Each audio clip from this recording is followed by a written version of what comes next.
Good morning, everyone. Welcome back to my channel. This is Marissa, the Filipino wife in America. Today, I am back again because we are going to talk about the application for green card with the new changes. Previously, I gave you videos about green card, but this time, this is different because I'm going to focus on the changes you need to do when you are on the process of your green card application, especially the marriage-based application.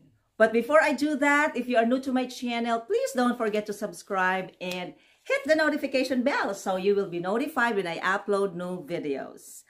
On December 10th, 2024, USCIS released a new update on the application of the green card, especially the marriage-based application. So what is this about? This update focuses on the form or forms that you are going to use starting this year, and at the same time, the additional requirements which you are going to follow. It's all or none.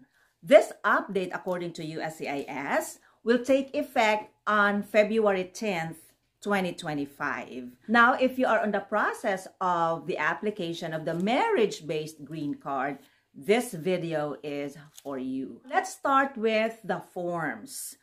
I remember when my daughter and I applied for the green card, forms are one of the basic and most important requirements.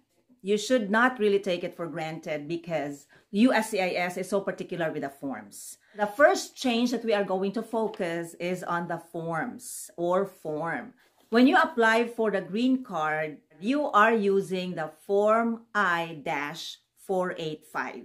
According to USCIS, effective February 10, 2025, the Form I-485 edition that you are going to use is the 10/24/2024 edition. How that works. For example, if you have this form, just for example, at the bottom part of the form, there is the edition. So that's what it means. Your form says here 10/24/2024. That's what you should follow and that's what you should use because according to USCIS, any forms which are not 10/24/2024 edition will be rejected. And that doesn't sound good. So before you submit everything, make sure you follow the 10/24/2024 edition of the Form I-485, which is the application for the green card. I hope I make myself clear. Now, if you want to know more about that update, you can log on to www.uscis.gov. You can see that on their updates dated December 10th, 2024. To sum it up, the forms that you are going to use for the application of green card, effective February 10, 2025. Now, if you apply today, for example, you should use the 10/24/2024 edition already because by the time your forms arrive at the USCIS facility, it could be Feb 10, 2025 already. When your paperwork arrives there, along with the other applications, so by the time your forms are open, by the time your paperwork is open, it could be after Feb 10, 2025. So to make it sure that no rejection will happen to your form, follow the requirements set by the USCIS, which would be effective February 10, 2025, and the update was released on December 10, 2024. Now let's move on to the rest of the requirements, which are really the same when we also applied for our green card. I have a friend who is now applying for a green card. They started to apply last year, but they were not able to comply other requirements. Now, the latest requirements that she told me are the following. First, you need to have a sponsorship, which happened to us as well. What is sponsorship? Sponsorship here means that you are going to ask or you are going to need somebody or a couple with an income bigger than you have. bigger than your petitioner, I mean. Yeah, I'm referring to our American husbands. So what happened was, during our application for K1, we did not do that.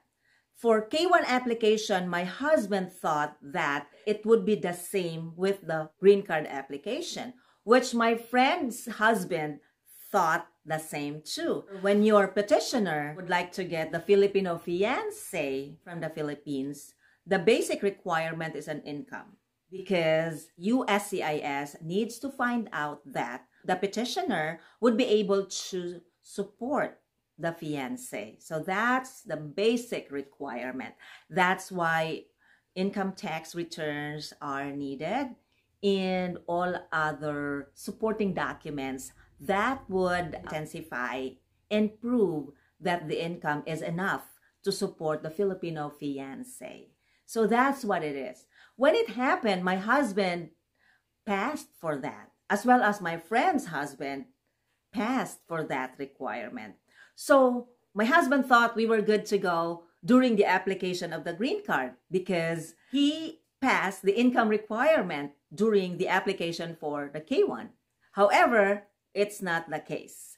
As well as my friend's case, it is not like that. What happened was, when we applied for the green card, we were told to get the sponsor. My husband was like, what is that sponsorship? The same with my friend now, what is that sponsorship? So I told them, what is that about? So we had that experience before, and my friend now who is applying for the green card has the same experience.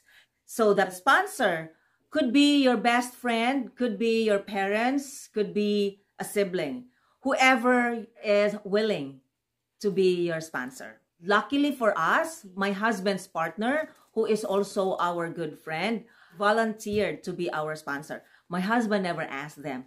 To make the story short again, we were able to pass a green card application in that category, in that requirement, because we were able to get a sponsor who had a greater income than us. My friend right now, who is into the process of the application of green card, is trying to look for somebody who would like or who would be willing to be their sponsor who has a greater income than her husband. And hopefully they will be able to look for one. Now, number 2, the second additional requirement is pictures. My friend said in that letter that they got, they need pictures of the sponsors.